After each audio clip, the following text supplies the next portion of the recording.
Checking the head.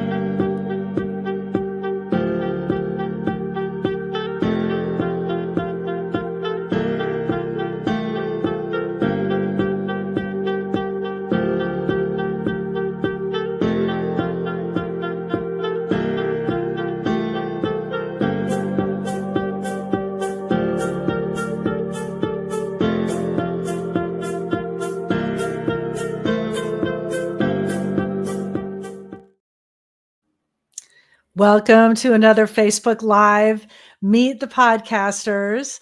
I'm Diane Ray, co-founder of MindBodySpirit.fm podcast network, and we are so excited to be introducing you, listeners out there, to our amazing podcasters on the network. We've got some incredible people and great topics and just things to help you. Like, we really want to help you with, contemporary spirituality, support you in these crazy times. And we've got some amazing podcasters to introduce you to. So today I'm excited because this particular podcaster was introduced to me by a mutual friend in radio. Her name's Julie Guy. Maybe she'll show herself sometime today. And Julie said, I just had an incredible reading with this medium, Helen Peacock, and you have to talk with her. So I did. And Helen is here with us. And Spirit Chat is a podcast on the network. And Helen joins us from Canada. So welcome, Helen. I'm so thankful that we could jump on today. Thank you, Diane, for having me. I'm feeling so excited about this show. Well, we'll have some fun. Yes, and a big shout out to Julie. Yes, I have to say that myself. Yes. if she's out there, my rock and roll friend from my radio days. But Bon she was Jovi. blown away. Yeah, Bon Jovi, exactly. Days. Yeah. She was blown away by the reading and the connections that you made for her. And I was like, okay, we got to get Helen on the network. So Spirit Chat is up. You've got some podcasts up. So for people that aren't familiar with your work, I know you have a great following in Canada, but we're excited to introduce you to a lot of listeners all over the States, all over the world, really. We get people grabbing podcasts from all over the place.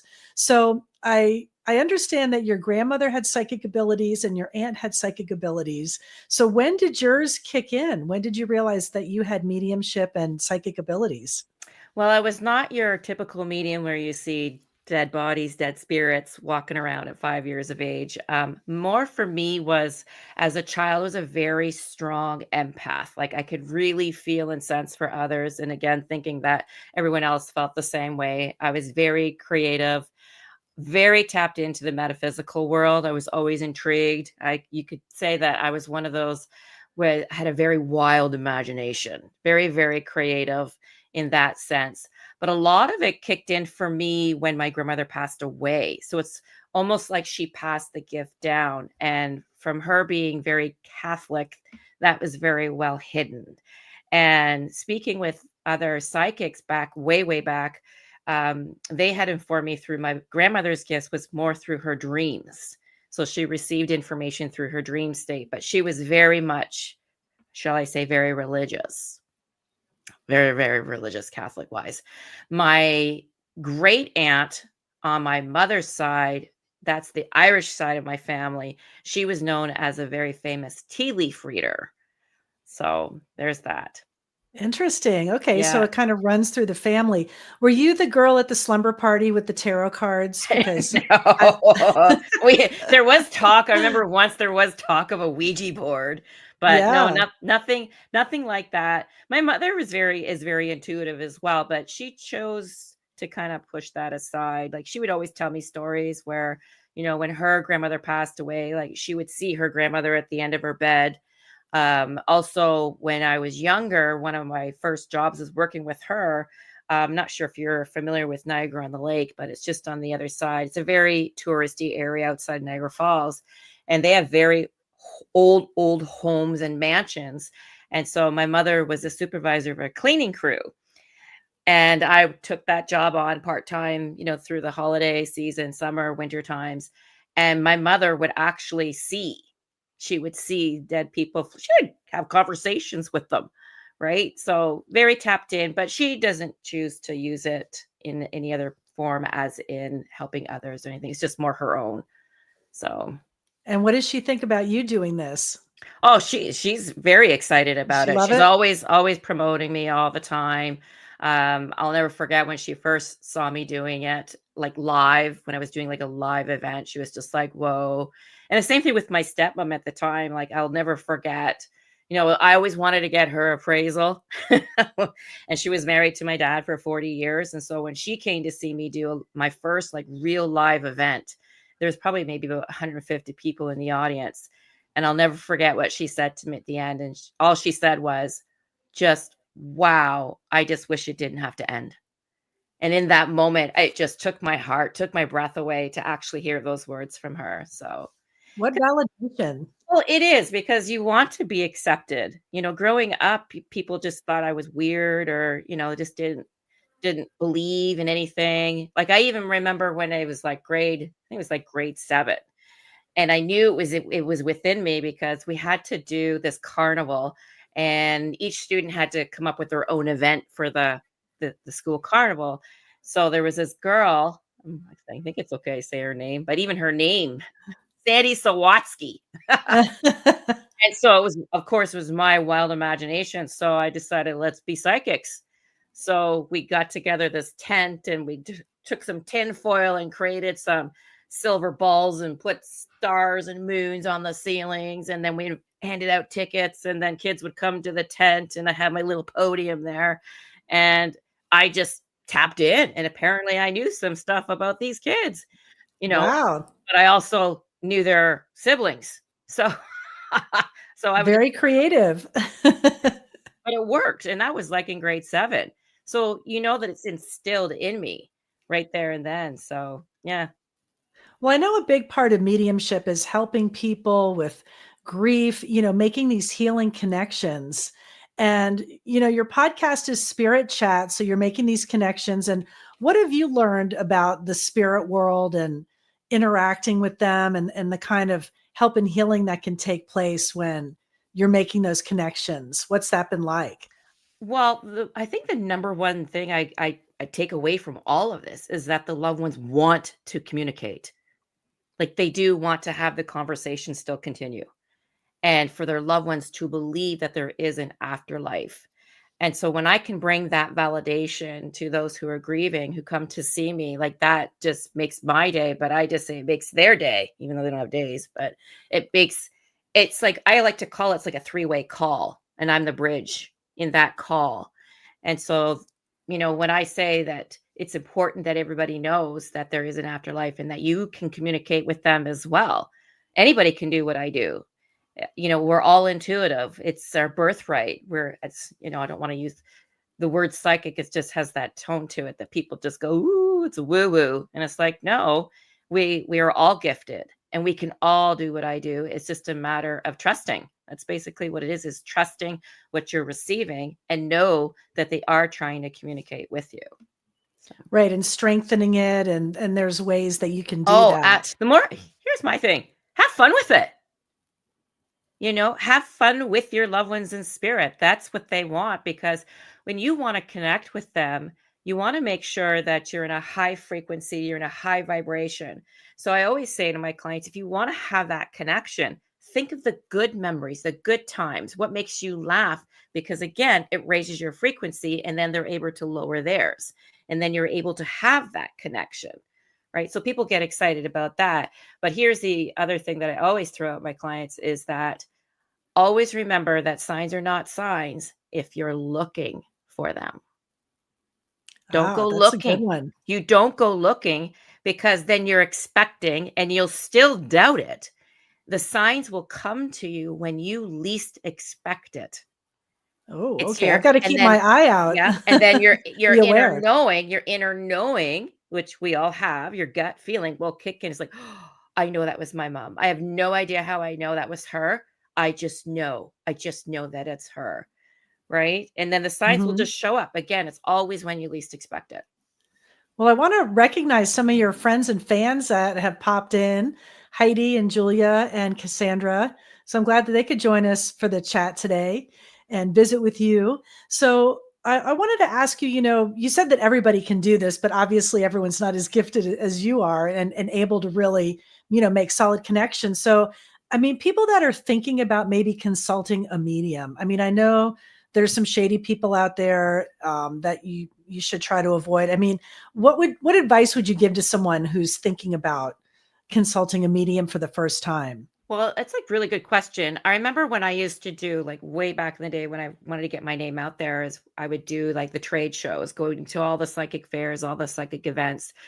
And so I'd always say to people, especially when they came to my table, I always said, who feels right to you? Use your intuition. Who feels right? Follow your nudge. Right. And I would make sure I'm like, no, go walk around, make sure I'm the one that you want. But make sure you walk around first. You may most likely may come back to me, but make sure I'm the one. Now, if they're Googling and they're researching for mediums, I say the same thing because this is my belief. Your loved ones on the other side are nudging you. They know who they want to go through. They know my personal library, or they may know the other medium's personal library to communicate with. So, for example, I have a really good friend of mine who's a medium as well, and she was an emergency nurse for 30 years. And she's more conservative, and I'm more the badass. So, it's most likely then the loved ones are going to say, okay, let's go to her, to Bev. She's the one that she knows all about the anatomy. She knows about the health. She knows about real estate. She's really good with money. Whereas my library is completely different because I'm a woman of many hats. Right. So I've been the bartender. I've been the flight attendant. I've been the healer of all different modalities. I've been the actress. I've done voice work, a full-time mom. Like I've been all of that. So my library is completely different. So that's why I say, make sure you follow your nudges, what your loved ones are trying to give you. Does that make sense?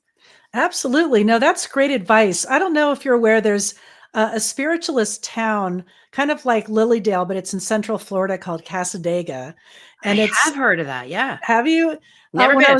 I'm from Florida, and when I was living there, before I made this big move to come out to California, I went to Casadega, and that's what I did was I drove around, and everybody has their shield out there, their Yeah. sign, and I kind of waited to see who felt right.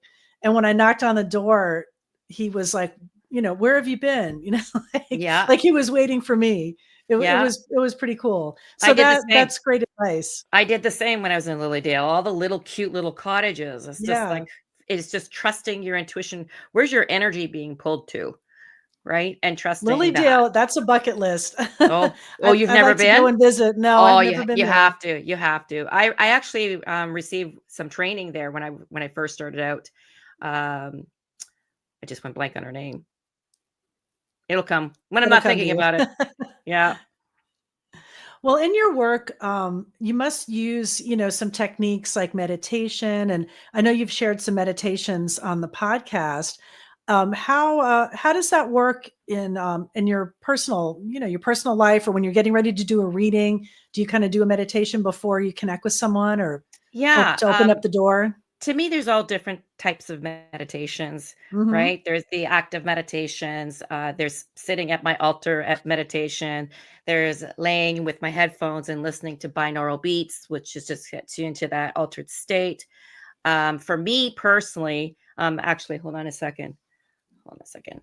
For me, I actually like to use my tuning forks. Oh, So, okay. yeah, so I use tuning forks. I also use, hold on a second, my essential oils, right? That's to help ground me and get me and open things up. And then I have my crystals as well, which is I have my amethyst and I have my rose quartz. So I'd like to show you, I turn the camera around, show you my altar, but so I do. I light my candle. I have the music going as well. It just depends on the mood, what kind of vibrational music I want to listen to open up the heart center and just getting into that space, calling in my spirit guides, calling in Yeshua, and just calling in the loved ones that are coming through. And so I have my usual thing that I say with them, but it's getting into that altered state. And I did have a client earlier before we came on. So it's just like that just gets me in my zen. And I'll do the same thing if I'm doing a group reading. I also invite the group, if it's an intimate group, I bring them in and do some breath work, set the intention, and create that sacred space with them. Right. Yeah. Sometimes with large events, I feel it out. Depends if I have the time. I just feel the audience out. So, That's interesting you use sound. I'm a Oh, big fan of sound well, healing, and it's our future. it's so powerful. It is our future, and I placed it on my heart chakra, right? I place it, and then there's the green one. This one, it's a 528 hertz, and that's for the heart. So I put it by my ears, right, and just my aura, all of that. I know it sounds really woo woo, but to me it Not works, to me. right? To me, it really works, and it's to me it's very sacred. And connecting with loved ones, connecting with the spirit realm is very sacred to me. So, can I go into a session without doing that? Sure. But to me, I just feel better when I setting the space for spirit to come through. So Right, kind of creating, yeah. setting the table, so to speak, for them to Yeah. come And if in. you see behind me, oh well, yeah, this is on podcast. I got Yeah. oh, yep. I don't know where I am. So I have my salt lamp there, and I put my Oh, lavender yeah. essential oil there, so I get that infused into the space as well. So Just kind of get in the mood and yeah, create the space. yes. So I was looking through some of your past episodes, catching up before we were talking. And on one of your episodes, you've talked about NDEs, or near death experiences. And you had a great interview with an author named Ray Catania, that I urge people to go listen to Yes. if they haven't heard the episode, and also catch up on your past episodes. But I was just curious to see what you thought about, what people can learn from near death experiences, or if you've ever worked Mhm. with someone who's, had that happen. What do you think about that experience? Well, I've listened to many documentaries. That's something I've always been fascinated by. And, everyone has their own experience. And I think the biggest takeaway people have once they have an NDE, the first thing is they no longer fear death. That's the number one. They do not fear death because they've crossed over. It's the feelings that they receive or the messages that they receive. I noticed too that when they do come back, some people want to share right away, and some people are like, nope, I am not sharing this with anybody. They're going to think I'm crazy. They're going to think I'm making it up or I was hallucinating. Right. Some also, their gifts are heightened. All of a sudden, they're just like, all of a sudden, they're like, I knew this, I know that. I have no idea why. They come back with these gifts. They become healers. A lot of them become healers, and then they write about it and they become authors. And I believe a lot of them come back as messengers to say to the world, there is an afterlife. There is more. And, they change their lives in the fact that they don't let anything bother them anymore. They're come back peaceful. They visit their loved ones, or they're visited their pets, or they don't visit anyone at all, or they may have just had this sense, this feeling, this beautiful light that embrace them, and they just come back just full of love, right? It sounds incredible. I mean, I've read a lot about NDEs and near death experiences, and something that I thought was interesting with an NDE, when people come back, like, we're so we set up kind of boundaries with our consciousness, just because we can't be open to everybody's thoughts and feelings and things like that. We'd go nuts. And that when you come back from a near death experience, like, some of that is released, I guess, or Yeah. lessened, to where that you're more open to, you know, thoughts or telepathy or people's Mhm. feelings, or communicating with other realms of consciousness, that kind of thing. And then that kind of made sense. Like, if you're coming back from such an incredible experience as a near death experience, that you might Mhm. experience those heightened senses. Yeah. I the only time I it's hard to explain, but I went through something like that in the sense of working with medicinal plants. I'm not sure if you know anything about that, but I was at a sacred ceremony in Peru, and I had this. It's it's called 5-MeO. That's the synthetic version, but then it's called a bofu, and basically it's the secretion from a frog. Oh, yes. Yeah, and I had shamans all around me, and as soon as I inhaled it, I went out and I was, like, gone, like, totally gone, and I just had the most beautiful experience of this light. Like, it was just the warmth, the love, the bliss from this beautiful light. It's like all I can say is, like, as if I was touching the hand of God, and apparently I was making all kinds of sounds. And all the shamans were running around, and apparently the sounds that I was making, like, I woke up the village. It was Wow. just a beautiful, it was like, they called it they were calling it like the cosmic orgasm. And I'm like, oh, geez. Okay. And my shaman was like, I want what you had. But that was probably one of the closest experience that I personally had with that kind of realm. Just, no voices. It was the feeling. It was just being drawn into that light. Yeah, it was so magical. So magical. It sounds amazing. Oh, it And I was. know It there's a was lot of research, into plant medicines like huge. ayahuasca and And psilocybin. I've done 12 episodes of ayahuasca. Wow. Yeah, yeah, that's a whole I'll have to other come to Canada. podcast. Yeah, that's That's a a whole whole other thing. We'll have to yeah, talk yeah. after That was this. all in Peru. All if you're gonna do something like that, it must be in a sacred space. Very Yes. yes, you can't And just as a disclaimer, we'll say, yes, find a reputable, do your huge. research, Yeah, before you embark on anything like that. But absolutely. Yeah. it's interesting that all that exploration and research that was done, back in the 60s, even in the 50s, the Timothy Leary, Yep. Ram Dass stuff. I'm a big Ram Dass fan, so I've read all of his stuff, and how that's all being looked at again. Like the Michael Pollan book, How to Change Your Mind. Mhm. So yeah, it's interesting. So, I mean, what you do is so healing, and you help people overcome their fear of death. And you talked about that a little bit. And I guess we're so afraid of the unknown, right? I mean, just from the experiences that you've had, would you say, like, if you're working with someone who might have a terminal illness or something like that, and there's um experiments being done with psilocybin and ayahuasca for end of Yep. life care Mhm. to Mhm. help people overcome their fear. Yep. So what would you say to people who are maybe facing something like that, or have a great fear of death? A session with me. There Connecting you go. can no, if I can connect with your loved ones and they're coming through with their messages and their validations, that gives them hope and some peace to know, okay, well, my loved ones are there waiting for me, right? Hmm. Calling in their guides or whomever. But if they're in a lot of, if they're like going through PTSD, anything like that, and here's the thing is Mother Aya, the ayahuasca plant calls you, the medicine calls you. So it's not for everybody, but I do suggest it. If I get it will be shown to me sometimes in sessions.